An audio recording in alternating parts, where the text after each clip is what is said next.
ever threw a punch before? Not out of anger or like even out of anything negative. Let me tell you a bit of my childhood story before I became whatever I am now. Back in like kindergarten and early elementary school, I was a rather energetic kid with a propensity for violence. Maybe because I watched too much Power Rangers or I like to unleash this toddler energy in me. But I loved to tussle with people, and where I was growing up, I had this big imposing kid and we would end up fighting for fun. Or at least looking back, I was doing it out of fun. I don't know what he was thinking, but he played along, and that's what's important to the story. Every blow taken and thrown was a threat. Was a threat. No real damage was done, but I remember the thrill of it, and it felt so bloody amazing. Despite the phrase, there was no blood present. Of course, when you grow up, you learn, okay, some things aren't as accepted, and for the most part, I staved off fighting, actually because growing up, and also there was an event in my life that kinda shifted and broke my confidence, and that was just bullying. I was one of those kids that when retaliated got trouble for fighting back, and little me was basically taught to take it in, and that honestly messed up my whole life until now. Non-violence belief was as effective as India and Gandhi. That is a story for another day, but to put it simply, it favored me nothing and I was taught to be helpless. And it shattered my confidence and became rather submissive to a lot of things, all things considered. Whether I'm breathable or not is up to you though. But I didn't really sit still in those years of being pushed around, however. I was basically a chained dog in a rundown factory ready to explode when the chain breaks off. I was definitely not happy with my life, but at the same time feeling ever so helpless. Within one of my darkest times in high school, I stumbled upon this internet show called Death Battle made by Screw Attack, or back then it was called Screw Attack, which evolved into what's known now as Death Battle. One video in particular caught my attention: Ragnar the Blood Edge versus Soul Bad Guy, the battle between two Arc System Wars poster boys. Caught my attention initially was the lore of Blazblue, and that needs its own video to explain, and trust me, you also would need a tall glass of beer and a line of coke to completely comprehend it. But the short and simple was the design caught my eye, and during this time I don't know anything about games, the genre, or even the franchise. My mission was to find this edgy white-haired man with a sword that's clearly compensating for something. I initially found the anime, but to me, even watching it was kind of a mess. It was a poor adaptation, and I can clearly see that. And so I did more digging and found out that it was a game. And at the time, I only had access to Chrono Phantasma and before Chrono Phantasma. Centrofiction was a year or two away and it was not even announced yet. I dug through the storage room and made sure my PSP was running. Downloaded the game. Trust me, as a kid, I thought this was the way. I didn't even know it was pirating or my PSP was jailbroken. It's common here. And then try it out. And that, at least to my knowledge, how the rabbit hole to finding game addiction came to be. Now in between 2015 2018, I wasn't much of a fighting game player, that I like to admit. I was mainly using beginner layouts like the stylish mode in Blazblue, and it still felt nice. I was slowly understanding the mechanics bit by bit, and then took off my training wheels when I managed to starve for an entire month or two of my allowance to buy Centrofiction. That was the first game I sort of took it seriously, not only because it was the first I actually bought, but also the first fighting game that I managed to catch up with the quote-unquote current times. So more opportunities and more ways to play, but I still was relatively new to all things considered. That experience now that I starting to write my thoughts out would be a video on its own. My fighting game discovery, so to speak. When it comes to fighting games, I'm never short of love and admiration for it, as how much it shaped my life. Even if I don't play it consistently as I would love to, never once a day pass I don't even think or consume anything fighting game related. Now the title kind of gave it away. What game, if you know the phrase, if you watch my streams, my tweets, or any social platform I'm in, by the way, go follow, like, share, all that stuff. Please, please, I beg you.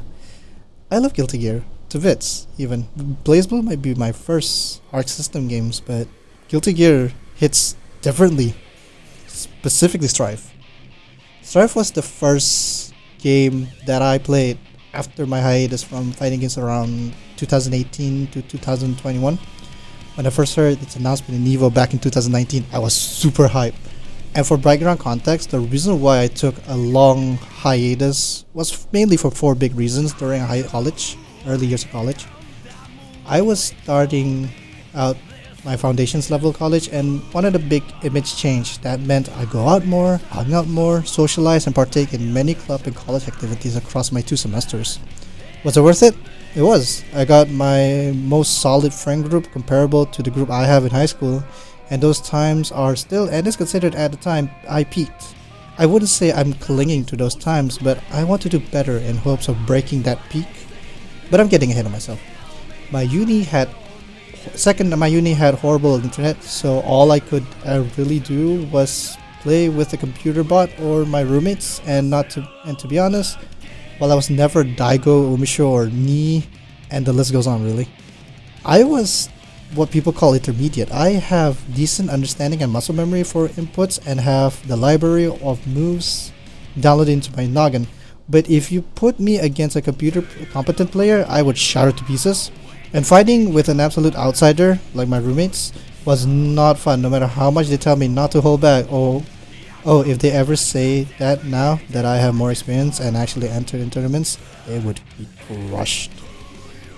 And the third was, fighting game scene was kinda slow at the time, at least for me, compared to now.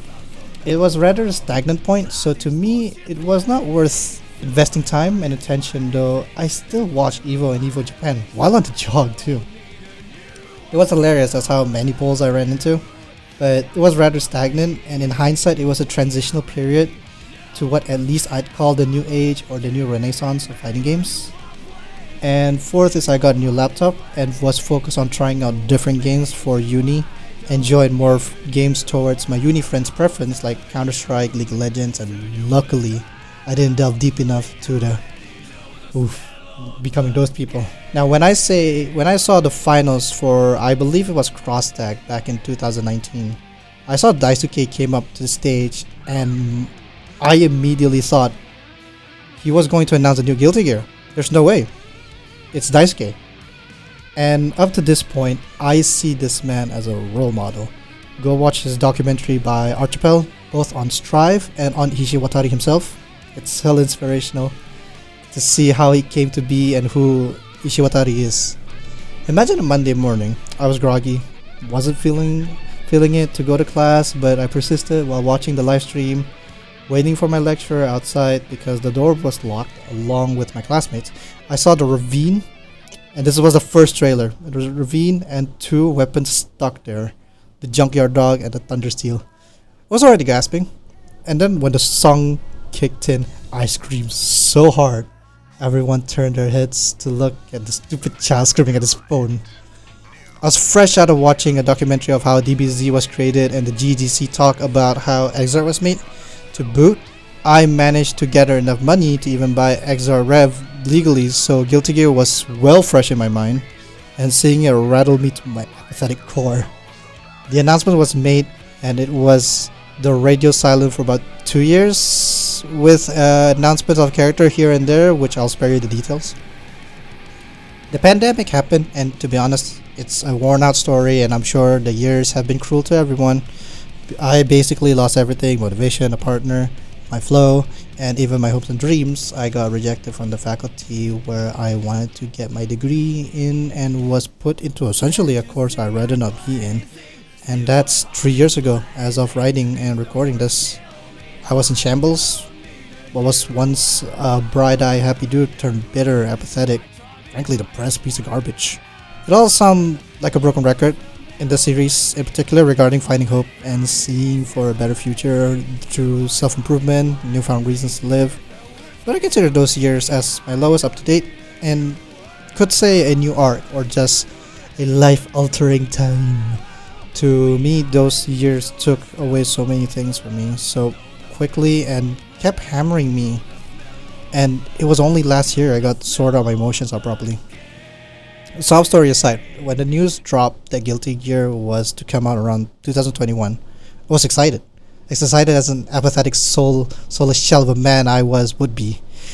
When the game finally dropped in June, I didn't buy it on day one, actually due to the fact that I didn't have money.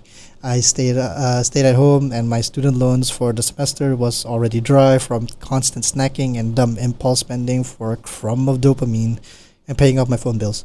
So I waited. Then the DLC arrived, Go Lewis and Jacko. I still waited. September came around and I got my next batch of loans.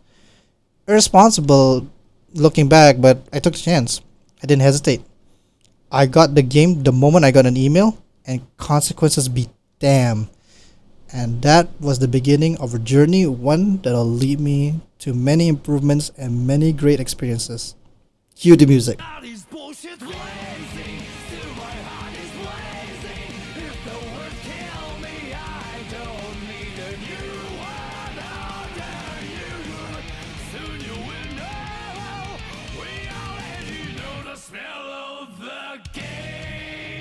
When I got the game, it felt like I just received the best thing in my whole life. And in a way, it was the greatest thing that ever happened in those times. I had 4 days before my semester started, and I stayed up doing nothing but practice and trying out characters, understanding it one by one. It restarted my engine for many parts of me that has long been locked away, and it had me actively searching out and learning whether it be combos, guides, tech. I started learning more advanced concepts around this time and understanding how to plan and do certain things like Oki setups, mix-ups, save jumps, which became integral in my approach nowadays.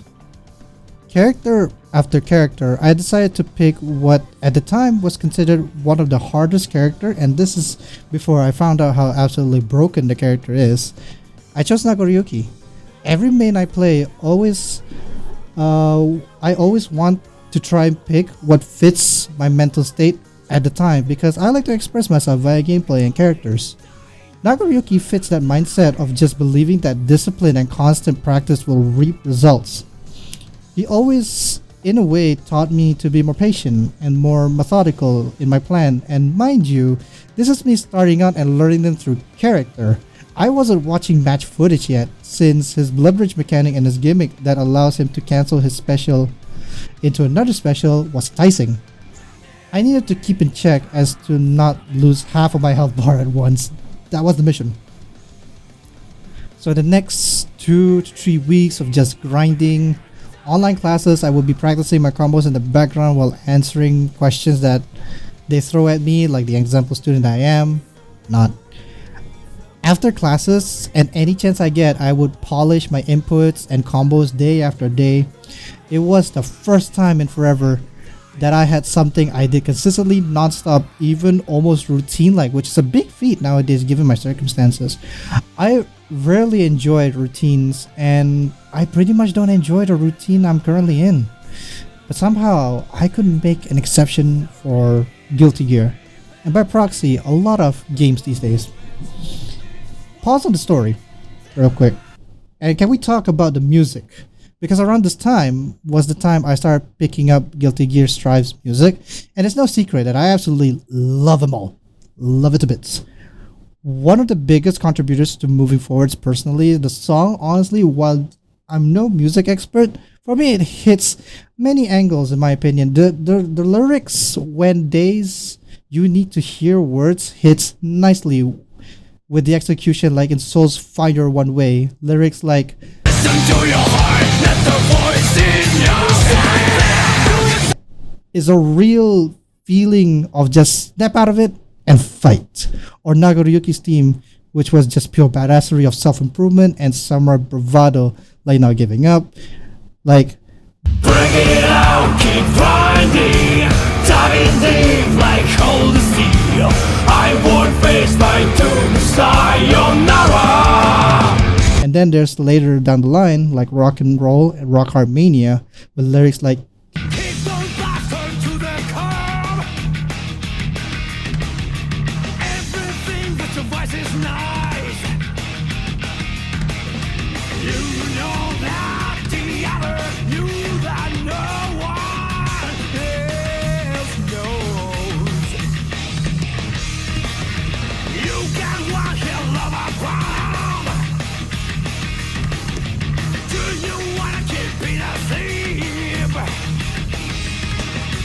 To me, it feels like the singer is telling me, fuck everything. Don't listen to the naysayers. You know what you want to do?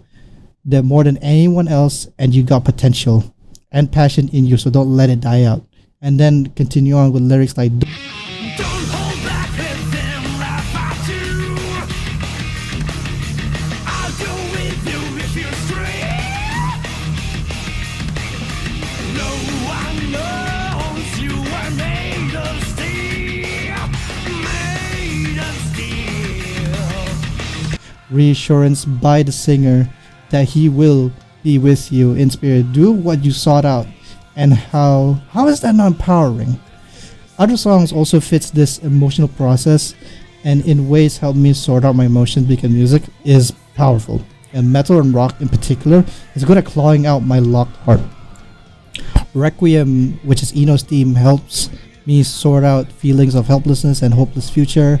Let Me Carve Your Ways, basically, well, for all intent and purpose, a breakup song with a positive outlook at the endo. I wish I can be half of a man that Zato is.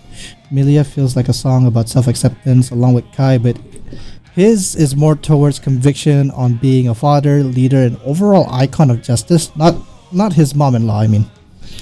Chip is a pure heroic cheese that I end up eating like a glutton. And then we got to the DLC songs that stood out, like Happy Chaos's Drift hits me in a way where I learned to accept life as is by nature meaningless, and by having devoid of meaning we can enjoy it because nothing matters, so why care? You just do you bring your own meaning. And I ironically love Jacko's cheerful and happy-go-lucky theme, just wanting to live her life, and to be honest, who wouldn't want to just live their life? But I'm already dragging this too long, and I can spend an entire video talking his own music, and maybe once season 2 finishes I might do that and cover including Batman and potentially Asuka. Back to the journey story. I think after the 3rd week of just practicing, I decided to try my hands on the floors. Climb up the tower and basically play ranked. In hindsight, rank in the game don't mean much now to me as much as it was back then. But at the time, I wanted to tell myself that I want to be a good player. I was awed by the likes of Atashi, Romola, Sejam, and anyone I could get my hands on. And I wanted to be good. The sense of purpose, though short, was enough to get me up, get me excited, get me going, grinding it out. First few floors was a breeze. And then for the longest time, I was hard stuck in floor 9 and floor 10, altering between the two, with the former being my longer times. It was so close, but I reached a plateau at some point.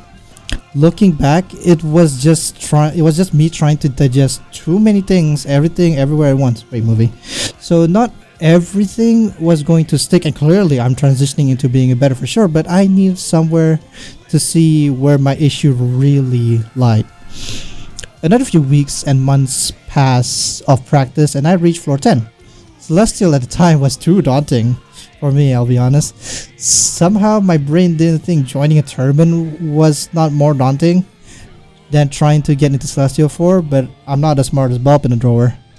Anyway, I tried my hand at a tournament and got 2-0. Did it hurt? A bit. Did it shatter my ego? Definitely. Did it ruin my day? I'd be lying if I say I didn't. But it didn't scare me off from touching the game. After a good break and breather, I came back stronger. I learned my mistakes and tried to improve. It was clear that my issue was just handling zoning at the time. Still sucked, but at least I know now. The cycle continued, but just like that one song, get knocked down, get back up again, and it seemed like nothing could get me down. Whenever I feel depressed or down, playing this gets me back in the groove and mood. I might feel agitated and rage, but I will usually come out with a clearer head. It's like that one anime logic, but like, hey, I'm gonna beat the depression out of you, and then we're gonna have a good long talk about feelings. Because it feels so good to just have your mind focus on what's in front of you the whole time. It felt liberating, and winning is the icing where it feels like you overcame something.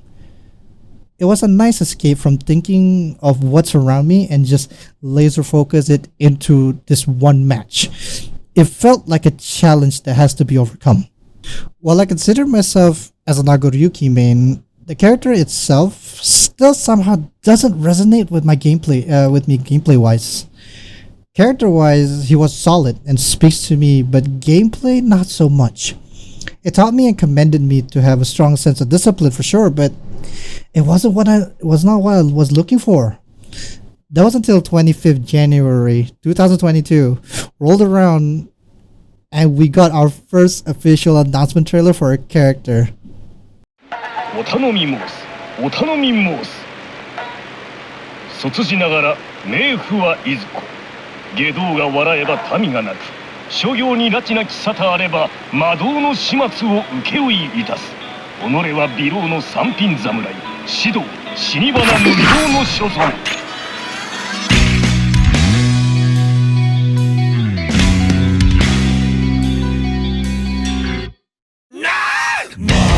Her arrival was considered my first step into what I call a never-ending journey. Her moves, her game plan, her character, or I should say her characters, sparked a new excitement I have for the game, and despite the Baiken main memes, I genuinely ended up playing her the moment she dropped, and in a way it felt like Arc System Work was giving me this as a sign, a birthday gift, because her trailer dropped on my birthday. I was so happy, and she was playable only 3 days after. In a way, it felt like it called out to me, like a choose the artifact from an anime or show. When Baiken dropped, I knew it right then and there that she could carry me to further strength. I was no longer tied down to Naga's limited movement, and while I gave up the ability to cancel my specials and high damage potential with meterless, I gained so much more. In a way, Baiken's playstyle allowed me to personally express myself even more. With her relentless pokes and pressure, her tatami setups, and which got better in winter 2022 patch, and it allowed me to feel a certain emotion playing her, aggression. She wasn't the same defense heavy character she was back in Exarch, but still retained some of her defensive attributes like powerful punishes and her parry. The parry was just an icing which just made playing her such an absolute treat. This opened up many facets of me I never realized that's on top of her banger theme. I practiced her and she was what pushed my playtime from mere 100 or 200 to now 500 or more, which beat my previous record of Monster Hunter, which also deserves a story of its own in some other video. I love playing her so much. She kept getting better after the 2 patches, with her far slash being more far-reaching, and her air tatami can be chained immediately or act after itself or with Yo Johnson. And then there's the gun. Kenju. Baiken launches a gun. The fireworks shell will explode. Now, what does this have to do with anything that I set out for this video? Well, everything. Actually, because the never-ending journey of improvement is one that's never ends. Despite people calling Strive such a simple game, I take pride in the fact that I'm no good at the game. I'm not LK, Hotashi, Seijem, Romola, or Rumisho, or any of the pro players, Leffen or anything.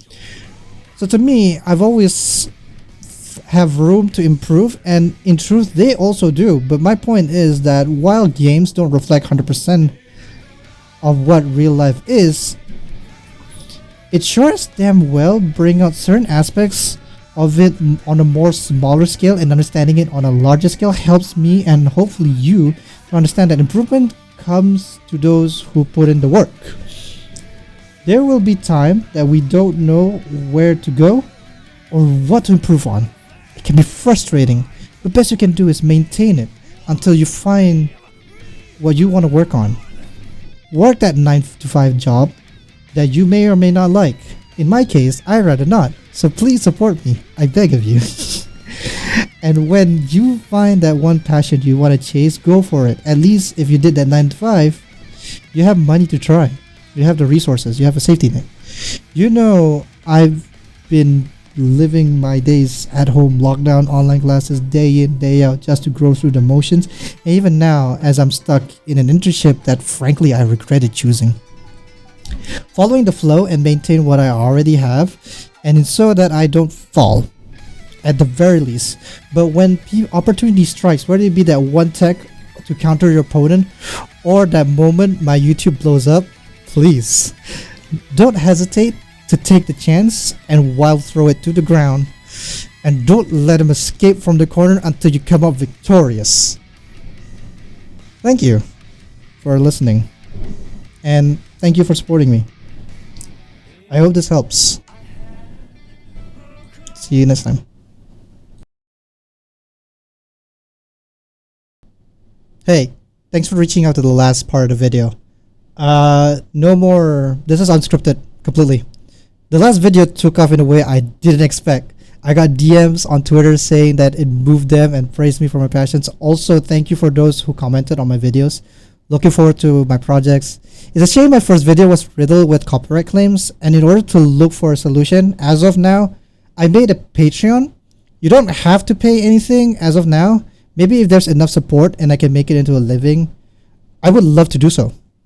There you can watch without the cuts, or I argue how the video should have gone about. I also post and draw, so be sure to check the page or my Twitter, our Twitter. And if you want to support me and want something in return, commission me. Would be doing more wonders. But as of now, my work hours at the office is not regular, so some commissions might take longer than usual, but that is something I'll inform you personally if you're ever to commission me. Thank you so much for making this project work. And I really hope you guys continue supporting me. I can't thank this enough. Please share it. Please help me make this dream come true. If it's not full time, at least I want to make it somewhat consistent. Thank you again. Thank you. I can't thank you enough.